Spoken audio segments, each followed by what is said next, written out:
Meus irmãos, minhas irmãs, luz e paz para todos, os meus namastê. E o Cristo interno saúda o Cristo interno que habita em cada um de vós. Hoje, no meu namastê, vamos falar sobre um autor muito importante dentro do ocultismo, dentro do esoterismo geral, que é o Papus, o Papi, né? Ou como alguns falam em francês. E o título de hoje vai ser A Lei Moral da Reencarnação segundo Papus, né? Então aqui eu estou trazendo aqui um livro dele, que é esse aqui, O Ocultismo, da editora Pensamento, né? Esse livro, no capítulo 5, ele fala sobre a moral, né? Esse é o autor Papus, já é um autor muito conhecido, então não dispensa comentários sobre ele. E é interessante falar sobre isso, né? A lei moral da reencarnação, segundo Papus, que vai ver que vocês vão observar que não difere muito da parte do espiritismo, de Kardec e de outras correntes do espiritualismo em geral, embora existam pequenas diferenças, vamos dizer assim, dogmáticas, mas no geral é muito próximo, né? Então eu vou falar aqui de uma forma resumida sobre esse capítulo 5, que é a moral, em que ele diz assim, que a base da reencarnação, ou karma, né? Que nós pensamos sempre no karma e também no dharma. Aliás, o dharma é um pouco falado. O dharma seria os créditos que a pessoa tem em cada vida. E o karma seria as dívidas. Então, como créditos é uma coisa que não tem tanta importância, até na vida nossa diária, você se preocupa muito mais com o que você tem que pagar do que você tem que receber. Lógico, receber é importante, mas você ficar tudo em dia com os pagamentos e tudo.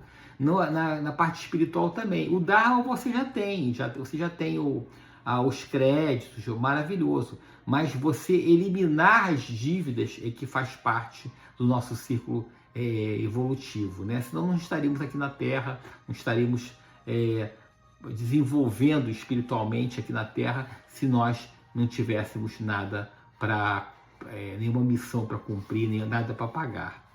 Bom, então ele dizia que é a lei da ação e reação, né? Papo dizer assim: qualquer ação provoca uma reação igual de sentido contrário. Isso já tem uma lei da física, né? Cada pensamento, sentimento e ato gera cadeias de forças no universo que retornarão ao indivíduo. É a chamada lei de causa e efeito, a lei do efeito bumerangue. Tudo que você provoca, né, você recebe de volta, né? Assim, como dizia o Mestre Jesus, já dizia, a semeadura é livre, ou seja, o livre-arbítrio é livre, né? Agora a colheita é obrigatória. Você tem o livre-arbítrio, que é a semeadura. Você pode semear o que quiser, qualquer tipo de flor, tal. Agora, se você sempre semear erva daninha, você vai colher erva daninha, você não vai colher rosas, margaridas, né? Vai colher erva daninha. Então, a causa e efeito é o quê? Quando você planta, você recebe. O que você joga no mundo espiritual, você recebe de volta. É o efeito bumerangue. O bumerangue é aquele instrumento que você joga, vai e ele retorna, né? E ação e reação. Tem outras que você muitas vezes fala sobre metempsicose, que é a lei evolutiva do homem, mas eu não vou falar muito nessa parte hoje, não.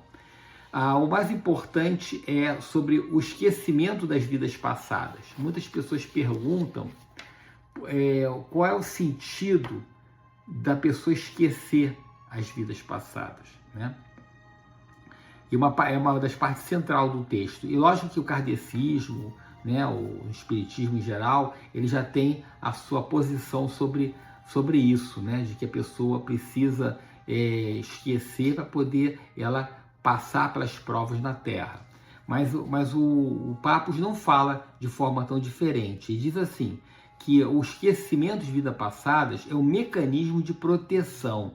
O esquecimento da memória física ocorre para evitar o devastamento, o desnorteamento, o suicídio e o desespero. Se o homem tivesse plena consciência da gravidade das culpas que veio expiar e dos erros do passado, a vida terrena seria totalmente insuportável. Porque nós cometemos muitos erros no passado, né?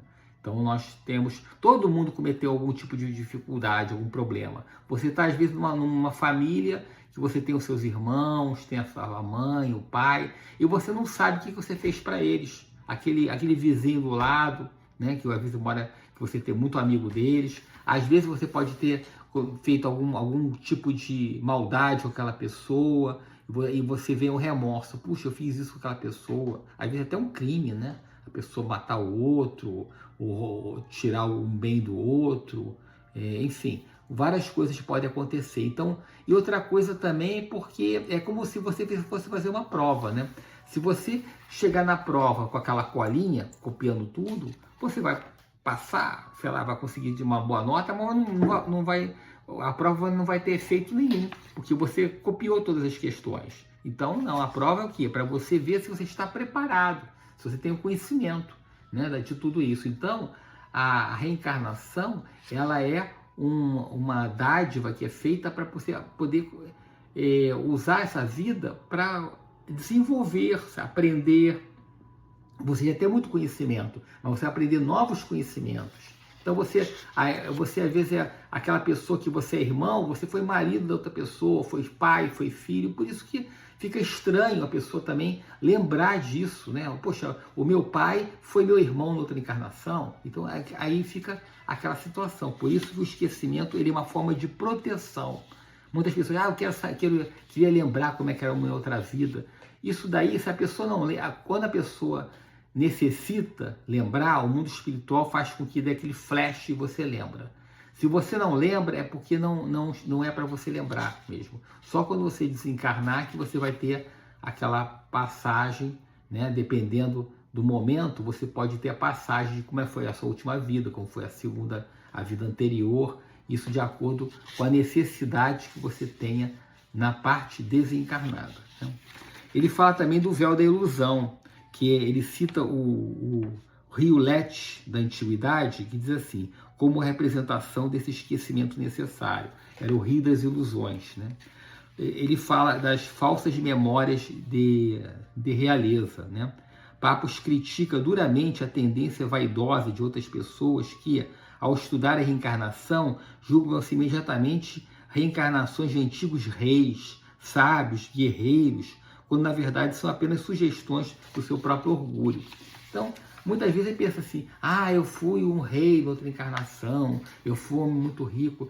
Isso não tem importância nenhuma, até porque a riqueza, a posição social, isso daí não tem tanta importância. Tem sim a importância daquilo que você faz. Se você utilizou aquele poder para cometer crimes, você vai ser severamente punido também por aquilo. Não por a punição divina, é porque você vai colher aquilo que plantou. Você é autopunição. Você cometeu o ato delituoso, você vai responder por esse ato, né? Então é isso que acontece. A dinâmica dos corpos e da riqueza material. Dizem que a prova mais difícil do ser humano é a riqueza, porque quando ele fica rico, ele tem um poder. Tem aquele ditado antigo que diz assim, se querem saber o caráter de um homem, deles o poder. Se ele tiver muito poder na mão e ele agir com humildade, com respeito, ele vai se mostrar uma pessoa digna. Senão, ele vai poder aproveitar aquele poder para pisar nas pessoas, fazer coisas ruins, né? Então, esse é um dilema muito difícil. A pobreza é também uma dificuldade muito grande, mas a riqueza ainda chega a ser pior do que a pobreza no sentido da pessoa, dos testes que a pessoa passa. O cadáver, o corpo físico, ele pertence ao plano material e retorna à Terra. Então, nosso corpo, a pessoa cuida bem do corpo, tem saúde. Se você é bonito, se você é feio, se você é fortão, se você é mais fraquinho, isso é físico. Quando você for para outro plano, você vai deixar o seu corpo aqui como se fosse uma roupa de um artista que veste a roupa do personagem, ele deixa a roupa pendurada no camarim e vai embora, bota a roupa dele normal e vai embora. Então, você hoje nasce bonito, a outra não nasce tão bonito, hoje você nasce fortão, às vezes nasce mais fraco na outra encarnação. Então, isso vai depender muito. A inteligência, normalmente, ela permanece, mas se a pessoa utilizar de forma má aquela inteligência, vai ter um bloqueio daquela memória também. Então, até a inteligência, a pessoa pode ter dificuldades se ela impregnar de forma errada.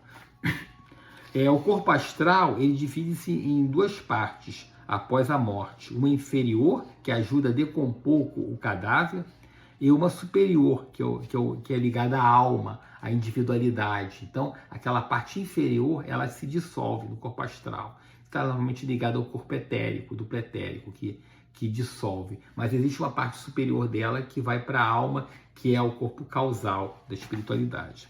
O espírito, ele é o único elemento destinado a substituir a integridade da sua consciência. Já falamos do perigo da riqueza, né, do poder. O processo da morte e da transição astral. Né?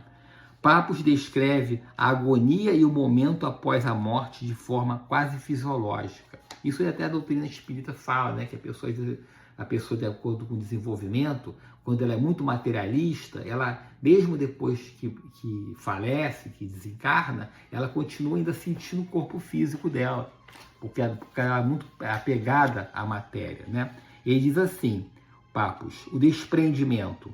No momento da morte, o laço entre o corpo físico e o espírito é cortado. Os antepassados, que são espíritos invisíveis, se reúnem para receber a alma que regressa ao plano astral, exatamente como os pais recebem uma criança que nasce na Terra. Isso até a parte espiritual no Espiritismo também fala que muitas vezes vem um parente da pessoa, uma pessoa... não precisa exatamente ser daquela encarnação. Quando ele fala de antepassados, pode ser antepassados dessa vida, né, presente que a pessoa estava, ou de vidas pretéritas. Então, mas normalmente tem alguém ligado à falange dele, algum antepassado dele, já foi algum parente, que normalmente ele vem como uma espécie de mentor daquela pessoa, né? E a perturbação inicial. Logo após a morte, o espírito passa por um período de perturbação e confusão, que dura mais ou menos o tempo, dependendo do desapego da Terra. Então, dependendo do desapego da Terra, ele pode ficar mais ou menos preso àquela condição material. Né? Então, em resumo, Papos diz assim, que a moral do ocultismo sintetiza-se na premissa de que somos os construtores do nosso próprio destino. A vida atual é uma oportunidade de fazer o futuro corrigindo os erros do passado. O homem é livre para agir livre-arbítrio, mas está preso à fatalidade dos resultados de suas próprias ações. Tem, meus irmãos? Bom, meus irmãos, então vamos terminando esse vídeo, né? Foi um pouquinho mais longo, né? Então temos aqui poucos minutos para acabar o vídeo. Queria dizer a todos para que vocês não esqueçam de dar um like nesse vídeo, de deixar os comentários e lembrar também nossos outros vídeos da semana, né? Todo domingo nós temos aqui o meu Namastê, às segundas-feiras a oração das almas benditas, né? E aos sábados o Minuto Místico, aqueles vídeos curtinhos que nós colocamos ensinamentos místicos. E lembrando que às quintas-feiras temos cadernos de Horus. E nossas redes sociais são o Instagram, Facebook, o Threads e o X, tudo escrito, tudo Fachantor. E também o YouTube, para quem não tem rede social, temos o YouTube, que colocamos os vídeos também lá, só que o YouTube só tem o vídeo, as mensagens escritas ficam nas outras plataformas. Então, meus irmãos, desejo que todos tenham uma excelente semana, repleta de paz, de harmonia, e até o nosso próximo encontro. Fiquem com Deus, luz e paz. Namastê. Obrigado.